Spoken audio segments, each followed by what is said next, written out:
4 ആഴ്ച നീണ്ടുനിന്ന winning streak അവസാനിപ്പിച്ച് കഴിഞ്ഞ ദിവസം മാർക്കറ്റ് 22,000 എന്ന സപ്പോർട്ടിനടുത്ത് ക്ലോസിംഗ് നൽകി. നിഫ്റ്റി 50 0.56% ഇടിഞ്ഞ് 22,023-ലും, സെൻസെക്സ് 0.62% ഇടിയുകയും ബാങ്ക് നിഫ്റ്റി 0.42-ഉം നിഫ്റ്റി IT 0.47%-വും ഇടിഞ്ഞു. മിഡ് ക്യാപ് സ്മോൾ ക്യാപ് ഇൻഡെക്സുകളിൽ മിഡ് ക്യാപ് ഇൻഡെക്സ് 0.51% ഇടിഞ്ഞപ്പോൾ സ്മോൾ ക്യാപ് ഇൻഡെക്സ് 0.25% ഉയർന്നു. അഡ്വാൻസ് ഡിക്ലൈൻ റേഷ്യോ പരിശോധിച്ചാൽ 1,002ഓളം സ്റ്റോക്കുകളിൽ ബൈയിങ് മൊമെൻറ്റവും 1,214ഓളം സ്റ്റോക്കുകളിൽ സെല്ലിംഗ് പ്രഷറും കാണാൻ സാധിച്ചു.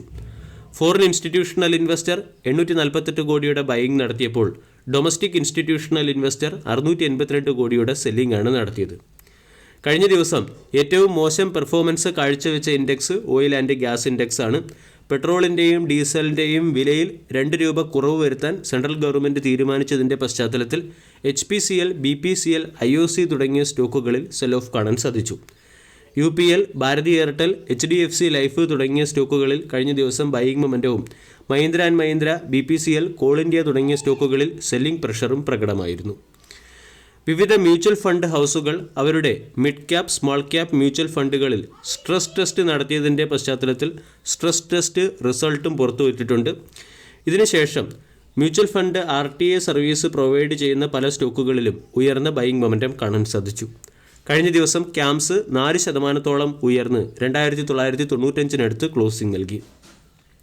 ക്യാംസ് എന്ന സ്റ്റോക്കിന് മോത്തിലാൽ ഓസ്വാൾ എന്ന ബ്രോക്കേജ് ഏജൻസി ബൈ എന്ന റേറ്റിംഗും 3,450 രൂപയുടെ ടാർഗറ്റ് നൽകിയിട്ടുണ്ട്. ക്യാംസിൻ്റെ റവന്യൂ ഡിസ്ട്രിബ്യൂഷനിൽ നോൺ മ്യൂച്വൽ ഫണ്ട് സെഗ്മെൻറ്റിൽ നിന്നുള്ള റവന്യൂ 12%-ലേക്ക് ഉയരുകയും നോൺ മ്യൂച്വൽ ഫണ്ട് ബേസ്ഡ് ആയിട്ടുള്ള CAMS pay, think 360, CAMS KRA, CAMS rep തുടങ്ങിയ ബിസിനസ് മോഡലുകൾ ഔട്ട് പെർഫോം ചെയ്യുന്നതിൻ്റെയും പശ്ചാത്തലത്തിലാണ് മോത്തിലാൽ ഓസ്വാൾ ക്യാംസ് എന്ന സ്റ്റോക്കിന് ബൈ എന്ന റേറ്റിംഗും 3,450 രൂപയുടെ ടാർഗറ്റ് നൽകിയിരിക്കുന്നത്.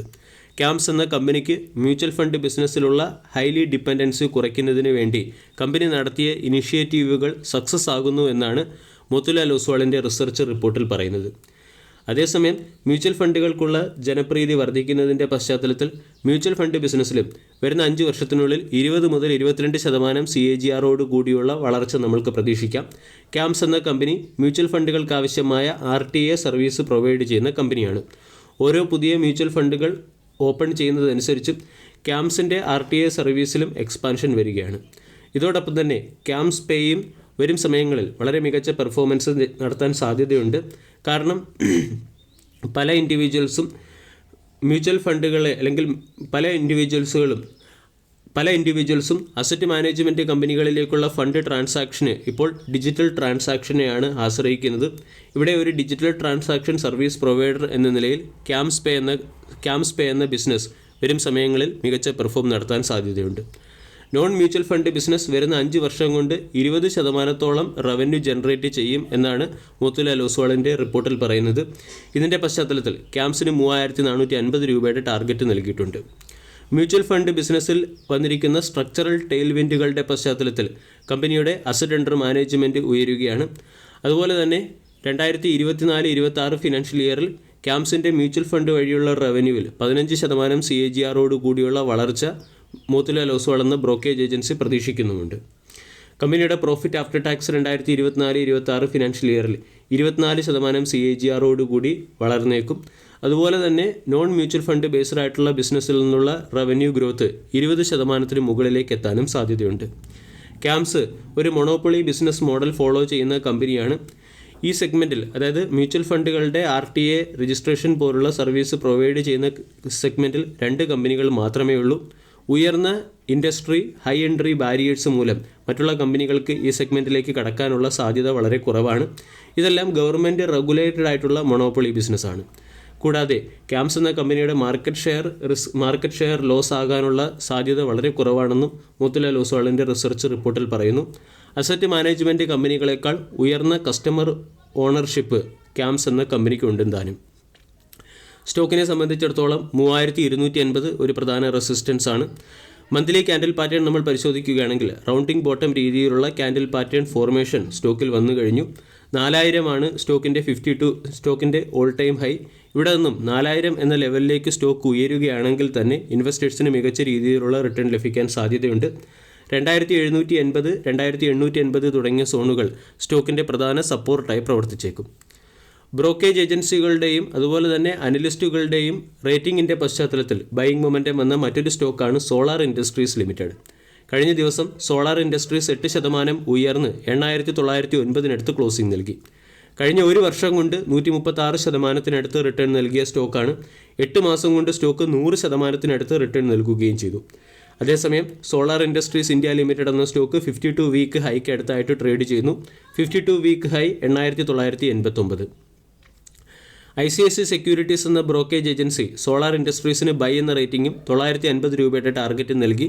കറണ്ട് മാർക്കറ്റ് പ്രൈസിൽ നിന്നും 12% ഹയർ സൈഡിലുള്ള ടാർഗറ്റാണ് സോളാർ ഇൻഡസ്ട്രീസിന് ICICI സെക്യൂരിറ്റീസ് നൽകിയിരിക്കുന്നത്. 2024 ഫിനാൻഷ്യൽ ഇയർ 2024 വർഷത്തിൽ ഇൻഡെക്സ് വെറും 2% റിട്ടേൺ നൽകിയപ്പോൾ സോളാർ ഇൻഡസ്ട്രീസ് 18% റിട്ടേൺ ആണ് നൽകിയത്. വരും സമയങ്ങളിൽ സോളാർ ഇൻഡസ്ട്രീസിൻ്റെ ഡിഫൻസ് എക്സ്പ്ലോസീവ് ബേസ്ഡ് ആയിട്ടുള്ള ബിസിനസ് 25% CAGR കൂടി വളരാൻ സാധ്യതയുണ്ടെന്നാണ് ICICI സെക്യൂരിറ്റീസിൻ്റെ റിസർച്ച് റിപ്പോർട്ടിൽ പറയുന്നത്. കൂടാതെ ഇൻഡസ്ട്രിയൽ എക്സ്പ്ലോസീവ് കഴിഞ്ഞാൽ ഏറ്റവും അധികം റവന്യൂ കമ്പനി ജനറേറ്റ് ചെയ്യുന്നത് ഡിഫൻസ് എക്സ്പ്ലോസീവ് വഴിയായിരിക്കും. ഇതിൽ നിന്നുള്ള റവന്യൂ 2025 ഫിനാൻഷ്യൽ ഇയറോടുകൂടി ഉയർന്നേക്കാൻ സാധ്യതയുണ്ട്.